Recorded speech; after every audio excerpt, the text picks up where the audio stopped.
राजवीर गुस्से से भरा हुआ बोला, रूही प्लीज, इन सब के पक्ष में मैं एक शब्द भी नहीं सुनना चाहता। मैंने यहाँ सिर्फ तुम्हारी सुरक्षा और देखभाल के लिए रखा था। इन्हें मोटी सैलरी मिलती है, फिर भी ये एक आदमी को नहीं रोक पाए।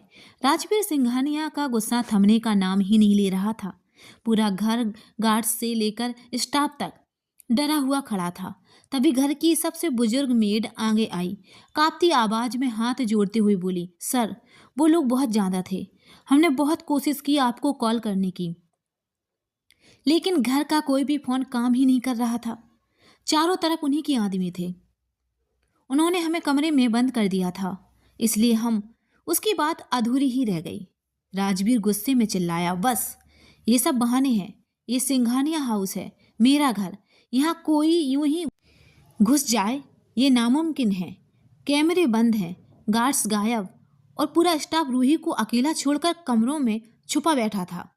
क्या आप सबको ये सब मजाक लग रहा था? अब बस भी करो, इन बेचारों पर कितना चिल्लाओगे? इस आवाज ने पूरे कमरे को चुप करा दिया। राजवीर, रूही और पूरा स्टाफ एक साथ दरवाजे की तरफ मुड़े। वहां आरव खड़ा था, चेहरे पर बड़ी सी मुस्कान और आंखों में पुरानी शरारत। अंदर आते हुए उसने कहा, जो कुछ भी हुआ इसमें इनकी कोई गलती नहीं है। दरअसल तुम्हारी ताकत में ही थोड़ी कमी रह गई है दोस्त। आरव का यह सीधा ताना राजवीर के गुस्से को और भड़का गया। आरव, राजवीर ने दांत पीसते हुए उसका नाम लिया। आरव मुस्कुराते हुए उसके सामने आकर बोला, अरे इतनी मोहब्बत से मेरा नाम मत लिया करो, दिल खुश हो जाता है। राजवीर ने गुस्से से कहा, अपनी फालतू बातें बंद करो और ये बताओ, बिन बुलाए मेहमान बनकर यहाँ आने की हिम्मत कैसे हुई? आरव बड़े आराम से सोफे पर बैठा, नजरें सीधी रूही पर टिकाए हुए बोला, अब मेरी बीवी तुम्हारे पास है तो क्या करूं? यहाँ आना जाना तो चलता ही रहेगा। यह सुनते ही रूही का गुस्सा फूट पड़ा। वह तीखे शब्दों के साथ आरव पर बरस पड़ी और वहीं से मुड़कर जाने लगी। लेकिन आरव ने अपनी बात पूरी करते हुए कहा, तुम्हें सबूत चाहिए था ना कि ये रूही है, तो ये रही डीएनए। इस रिपोर्ट में साफ लिखा है कि ये रूही ओबराय है, मेरी बेटी की मिसिंग मॉम। उसकी बात सुनते ही रूही के कदम वहीं रुक गए। वह धीरे धीरे पीछे मुड़ी, उसकी नजरें सीधे आरव की आंखों से टकराईं। उन आंखों में उसके हर सवाल का जवाब छुपा था। आरव आगे बढ़ा, उसके कांपते हाथों में रिपोर्ट दी। रूही की नज़र जैसे ही उस रिपोर्ट पर पड़ी, नीचे लिखा शब्द उस पर बिजली बनकर गिरा, डीएनए मैच 99%। रूही का संतुलन डगमगाने लगा, उसके पैर जवाब देने लगे। वह फर्श पर गिरने ही वाली थी कि आरव ने तुरंत उसका हाथ थाम लिया। रूही संभालो। लेकिन रूही अभी भी अंदर से टूटी हुई थी। उसने खुद को आरव से अलग किया, उसकी तरफ नहीं बल्कि राजवीर की ओर देखा। राजवीर का चेहरा गुस्से से तमतमा रहा था। अचानक राजवीर तेजी से आगे बढ़ा, रूही का हाथ पकड़ा और आरव से दूर करते हुए रिपोर्ट छीनी। गुस्से में उसने कागज के 4 टुकड़े कर दिए और ठंडे मगर जहरीले स्वर में बोला, मैं इस रिपोर्ट को नहीं मानता। आजकल ऐसी झूठी रिपोर्ट बनवाना कोई बड़ी बात नहीं है। कमरे में सन्नाटा फैल गया और उस सन्नाटे में टूटे कागजों की आवाज रूही के टूटे दिल से कहीं ज्यादा तेज थी। आरव ने होंठों पर हल्की सी ठंडी मुस्कान लाते हुए कहा, ओह तो मामला ये है। खैर, मैं यहाँ तुम्हें कुछ मनवाने नहीं आया हूँ। मैं तो बस ये बताने आया था कि कल इस पूरे मामले का फैसला सीधे कोर्ट में होगा, इसलिए वक्त पर पहुँच जाना। फिर उसने बेपरवाही से जोड़ा, वैसे कोर्ट का नोटिस तो तुम्हें भी मिल गया होगा ना? यह सुनते ही राजवीर सिंघानिया और रूही के चेहरे की रंग उड़ गया। अब तक उन्हें कोर्ट की तरफ से कोई सूचना नहीं मिली थी। दोनों की नजरें एक साथ घर के स्टाफ पर चली गईं। काम के दबाव में लेटर बॉक्स चेक करना उनसे रह गया था। राजवीर के चेहरे पर छाई घबराहट साफ दिखाई दे रही थी और वही घबराहट देखकर आरव के मन को अजीब सा सुकून मिल रहा था। उसके चेहरे से मुस्कान हटने का नाम ही नहीं ले रही थी। ठीक है, अब मेरा यहाँ जाना रुकना ठीक नहीं होगा। इतना कहकर आरव बाहर जाने के लिए मुड़ा। वह 4 कदम ही चला था कि अचानक रुक गया, फिर पीछे पलटा और सीधे रूही के सामने आकर खड़ा हो गया।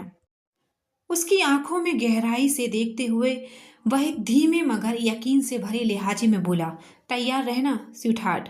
बहुत जल्द तुम इस छोटी दुनिया से बाहर निकलोगी, अपनी असली दुनिया में अपने असली परिवार के पास लौट आओगी, और तब तुम फिर से मिसेस रूही आरब ओबराय कहलाओगी। यह कहकर आरब ने शरारती अंदाज में राजवीर की तरफ देखा, हाथ हिलाकर एक हल्का सा बाय कहा और वहां से निकल गया। उसके जाते ही रूही की सारी ताकत जवाब दे चुकी थी। वह घुटनों के बल फर्श पर गिर पड़ी। उसकी आंखें शून्य थी, होंठ कांप रहे थे। वह खुद से ही बड़बड़ाने लगी, ये कैसे हो सकता है? मैं रूही नहीं हो सकती। मैं उसकी पत्नी कैसे हो सकती हूँ? कमरा खामोश था और उस खामोशी में रूही का टूटा हुआ विश्वास गूंज रहा था। गुस्से में राजवीर ने उसके हाथ से कागज छीने और फिर से हवा में उछाल दिए। वह चिल्लाया, बस करो रूही, ये रिपोर्ट झूठी है। तुम मेरी पत्नी हो, रूही राजवीर सिंघानिया, और ये मैं कल अदालत में साबित कर दूंगा। रूही की हालत बिगड़ती देख राजवीर ने मेट को आदेश दिया कि उसे तुरंत कमरे में ले जाकर दवा दी जाए। रूही के जाते ही राजवीर का गुस्सा फूट पड़ा। उसने मेज पर रखा गुलदस्ता उठाकर खिड़की के शीशे पर दे मारा और दांत पीसते हुए बुदबुदाया, आरब ओबराय।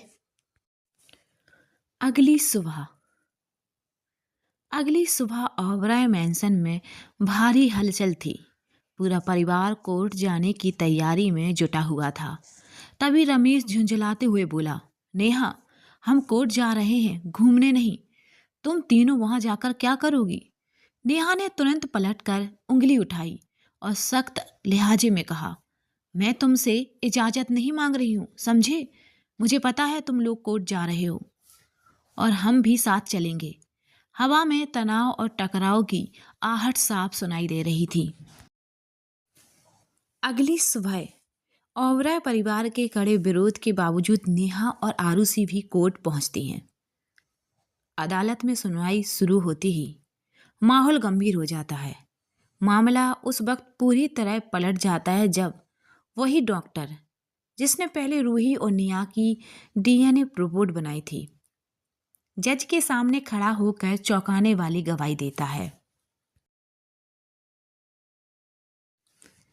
डॉक्टर कांपती आवाज में कबूल करता है कि आरब ने उसे मोटी रकम देकर रिपोर्ट में हेर फेर करने को कहा था। कोर्ट में खलबली मच जाती है। खुद को बेगुनाह साबित करने के लिए आरब तुरंत दोबारा डीएनए टेस्ट की मांग करता है। जज अनुमति देता है, लेकिन जब नई रिपोर्ट सामने आती है तो उसमें लिखा होता है कि डीएनए रिजल्ट नेगेटिव।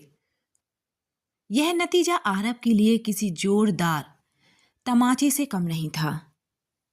अपनी हार बर्दाश्त ना कर पाने के कारण वह अपना आपा खो बैठता है और गुस्से में राजवीर सिंघानिया का कॉलर पकड़ लेता है।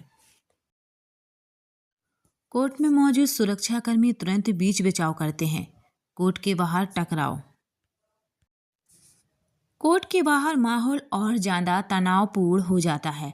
राजवीर विजय से ठंडे मगर तंज भरे लहजे में कहता है, आरब को इलाज की जरूरत है, उसे गंभीर मानसिक परेशानी है। इस पर विजय सख्त लहजे में पलट कर जवाब देता है, मेरे भाई ने हिम्मत नहीं हारी है और पूरी ओबराय फैमिली को आज भी यकीन है कि मानसी ही रूही है। दोनों के बीच टकराव साफ दिखाई देने लगता है। रूही का टूटता विश्वास। अदालत के अंदर रूही खुद को रोक नहीं पाती है। वह फूट फूट कर रोने लगती है। कांपती आवाज में वह रावी से कहती है, अब मुझे खुद पर भी शक होने लगा है। कौन सच बोल रहा है, कौन झूठ, मैं कुछ भी नहीं जान पा रही हूं। मेरी असली पहचान क्या है? उसका आत्मविश्वास बिखरने लगता है। आरब का बेकाबू गुस्सा, मेंटल हालत बिगड़ते ही आरब ओबराय मैंसन लौटता है। गुस्से में वह घर का सामान तोड़ने लगता है, शीशे चकनाचूर करता है और चीख चीख कर कहता है, मैं जानता हूं कि रूही ही मेरी पत्नी है, वही रूही है, कोई मुझे गलत साबित नहीं कर सकता। पूरा मैंसन उसके गुस्से से गूंज उठता है। कहानी में एक और बड़ा मोड़ तब आता है जब रूही के असली माता पिता अचानक सिंघानिया मैंसन पहुंचते हैं। यह सब राजवीर सिंघानिया की सोची समझी चाल होती है। उसने अपने मैनेजर के जरिए उन्हें रूही से मिलने के लिए उकसाया था। राजवीर का मकसद साफ था, रूही को यह यकीन दिलाना कि आरव एक खतरनाक इंसान है।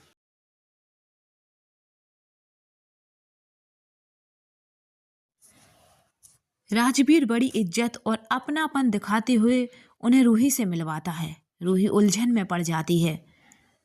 सच अब और भी धुंधला होता जा रहा था।